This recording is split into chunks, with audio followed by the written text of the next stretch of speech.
As atitudes que você tem em grupo, elas são as mesmas atitudes que você tem quando você está sozinho? As suas opiniões, elas se modificam de acordo com o grupo onde você está? Não, tudo bem, isso pode ser uma questão de educação ou de ter noção das coisas mesmo. Tipo, certas coisas não podem ser ditas em alguns lugares. Certas ações não podem ser executadas em alguns contextos, tudo bem. Mas e se, em algumas ocasiões, você estiver simplesmente se anulando, deixando de ser você mesmo? Nesse caso, o filósofo Nietzsche diria que se trata de fraqueza, adoecimento, covardia, etc. Bom, vamos saber um pouquinho mais então sobre esse filósofo tão amado e odiado agora. Friedrich Nietzsche nasceu em 1844 na Alemanha, foi filho de um pastor protestante e lecionou em algumas universidades. A sua saúde precária fez com que ele se aposentasse muito cedo, podendo se dedicar então à filosofia de um modo mais intenso e menos acadêmico. O Nietzsche ele apresentou para a filosofia alguns conceitos polêmicos que ajudaram a abrir as portas da filosofia contemporânea. Ao questionar sobre o poder da razão, que é tão defendido pelos modernos, ele contribuiu para colocar abaixo algumas ilusões surgidas então lá nos séculos 18 e 19. O Nietzsche afirmava que tudo aquilo que é natural e espontâneo nos seres humanos, ele é demonizado em função da moral, ou seja, daquele critério de bem e mal. Ou seja, é a razão que reprime no humano aquilo que ele tem de mais valioso, que é a sua vontade de expansão, de ultrapassar seus limites, de dominar, de superar. Essa vontade, segundo o Nietzsche, é algo que pertence à natureza das coisas. A própria realidade, ela se organiza dessa forma. E aí vai dos átomos aos seres vivos. Esse conceito, ele é chamado de vontade de potência, que é o motor da própria realidade. Vontade de potência é a própria vida, é a própria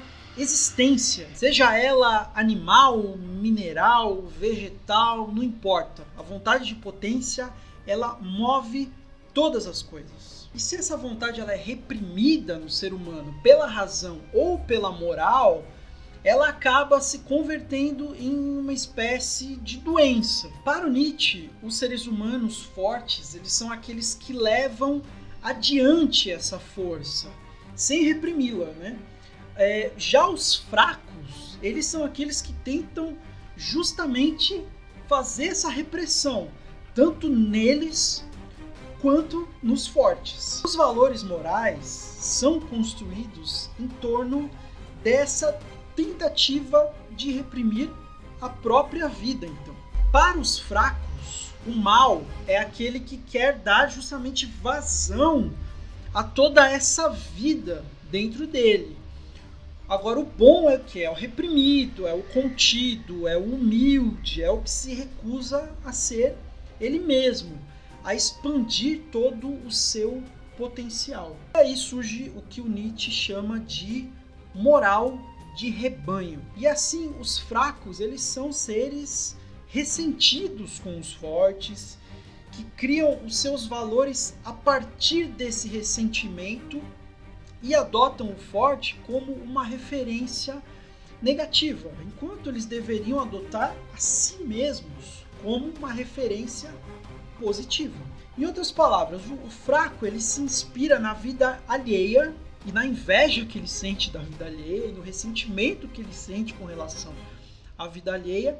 E o forte é aquele que se inspira na sua própria vida, sem se importar com o que os outros estão pensando ou qual tipo de julgamento eles estão fazendo. Ele cuida da própria vida dele. O Nietzsche enxergava nesse movimento a origem de uma degradação cultural.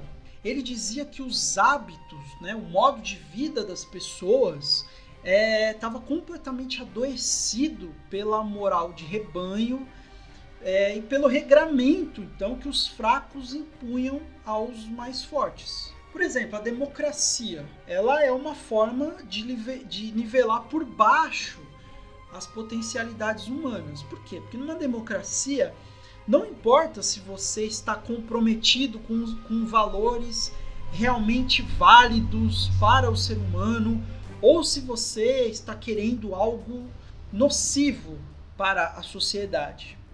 Não importa se você é um forte ou um fraco.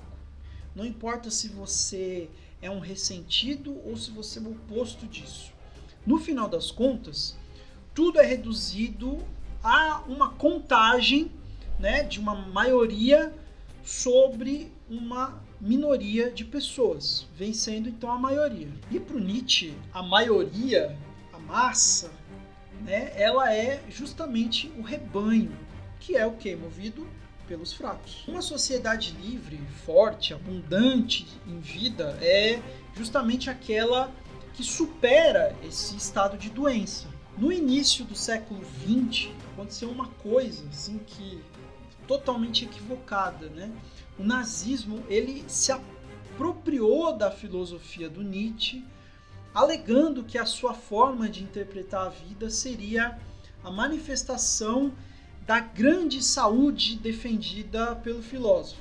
Isso foi desmentido por todos os estudiosos dessa filosofia. O nazismo, assim como todos os regimes totalitários ou autoritários, eles seriam, numa interpretação fiel à filosofia do Nietzsche, uma manifestação de um modo de vida doente, baseado no ressentimento e na moral de rebanho. O que o Hitler fez foi nada mais do que manifestar o seu ódio pela vida. O Nietzsche não era defensor de uma moral, mas de uma ética que deveria se basear nas potencialidades humanas reprimidas pelo uso abusivo da razão e pela moral. Se na Idade Média a igreja ela fazia esse papel de repressão com destaque, na modernidade e na idade contemporânea é a ciência quem ocupa esse posto. Mas você pode perguntar, a ciência não é importante? É e não é. A ciência é importante sim, mas à medida em que ela começa a negar a vida e a reprimir a vontade de potência, ela deixa de ser interessante para o ser humano. Existem muitas contradições sobre o papel da ciência no mundo atual. Na forma como nós nos alimentamos, passando pelo uso excessivo dos medicamentos, até a dependência exagerada dos aparelhos tecnológicos, nós temos então exemplos de como a ciência ela precisa ter limites. Caso contrário, ela passa a ser a negação da vida. Isso é basicamente o que o fraco faz. Negar a vida em nome, por exemplo, de outro mundo também. Seja na filosofia do Platão, que defendia a existência de um mundo superior, fora desse, que é o mundo das ideias, até as religiões que defendem uma vida após a morte e um mundo também superior a esse. O mundo onde nós vivemos, para esses pensamentos, para esses movimentos, ele é sempre inferior, fonte do pecado, do sofrimento, enfim. Tudo isso para o Nietzsche é fruto da desvalorização da vida devido ao medo, à culpa, ao ressentimento que surgem a partir da repressão dos nossos impulsos mais vitais. A própria ciência nega o mundo ao achar que deve melhorar tudo aquilo que é natural, criando à nossa volta uma realidade excessivamente artificial. Há 300 anos, o Nietzsche já chamava atenção para essa decadência que ele dizia observar na sociedade alemã e na sociedade europeia em geral. E hoje, em pleno século XXI, eu pergunto, será que ele estava errado? Deixo para você essa reflexão.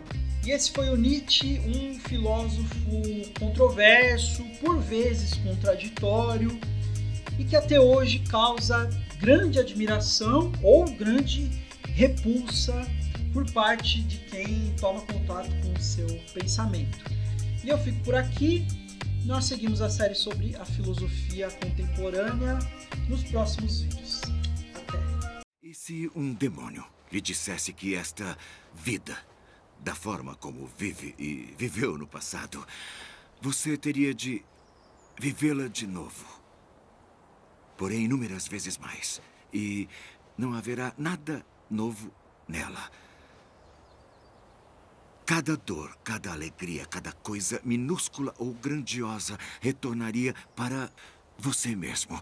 A mesma sucessão, a mesma sequência, várias e várias vezes, como uma ampulheta do tempo. Imagine o infinito. Considere a possibilidade de que cada ato que você escolher, Yosef, você escolherá para sempre. Então, toda vida não vivida permaneceria dentro de você.